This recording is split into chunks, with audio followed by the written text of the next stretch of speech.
Go PSU Sports, sitting down once again with head coach Mark Pavlik of the Penn State men's volleyball team. And Pav, we spoke before this past weekend about the importance of those two games against NJIT and Princeton.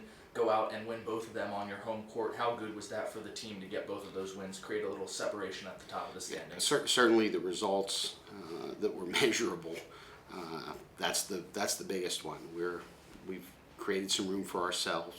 Now we've got to take care of business with our big weekend coming up this weekend up at Sacred Heart and at Harvard. I think the one thing that really boosted the team's confidence was the job that Nathan Smith did coming in all week, taking care of business after a match against Loyola where we didn't play well, and then coming in and taking care of business against Ohio State, Princeton, and New Jersey Tech, and all pretty tight matches where we needed things to happen at right times. And everybody, you can look at those matches and say everybody really contributed at certain points of the match where we really needed them to. And can you speak on just how important that play of Nathan Smith was to be able to come in after the injury to Luke and kind of seems like made a seamless transition almost? Yeah, there was a little bit of a freshman moment, I think, in every one of those matches for Nathan, but he's a guy that processes information pretty well, and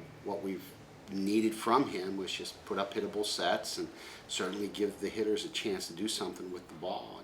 And I think that many times you find where a team is shorthanded, if you will, the rest of the team kind of says, okay, what do I need to do to make that guy's job easier? And I thought our passers had an outstanding week, and certainly our hitters, Nuge and Aiden on that left antenna, did a real nice job taking some pressure off of Nathan.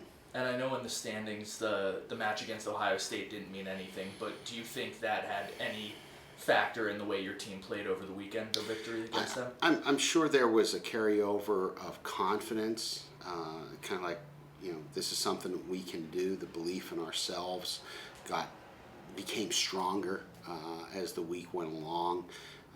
But I really think that lasted until about 3 points into the Princeton match, and where Princeton started to punch us in the nose, and now we've got to respond, and there's nothing that we did against Ohio State that can help us. Everything's in front of us now, and I think that's maybe the big thing, the fact that there's some confidence. They can look ahead of themselves and say, we know we've been in tough situations against tough competition. We settle down, we play our game, we're going to be okay. And now moving on down the road, final road trip of the season. Yay! Up into the Northeast against Harvard and then Sacred Heart.